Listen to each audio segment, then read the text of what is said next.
यवतमाळ जिल्ह्यातील राळेगाव डेपोची राळेगाव ते वरद ही बस क्रमांक MH14 BT0894 राळेगाववरून वरद येथे जात असताना आठमुर्डी या गावाजवळ बसचे पुढील चाक निघाले. मात्र चालकाच्या प्रसंगावधानाने कोणतीही जीवितहानी झाली नाही. या बसमध्ये शाळकरी विद्यार्थ्यांसह प्रवासी नागरिक मोठ्या प्रमाणात बसलेले होते.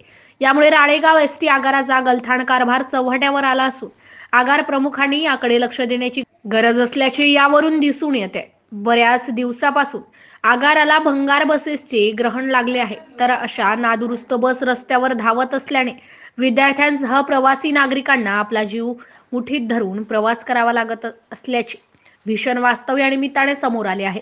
नियोजन शून्य कारभार, भंगार बसेस, कर्मचाऱ्यांची कमतरता यामुळे एसटीचा प्रवास धोक्याचा प्रवास अशी म्हणण्याची वेळ आता नागरिकांवर येऊन ठेपली आहे. MCI न्यूज मराठीकरिता विशाल मासुरकर, यवतमाळ.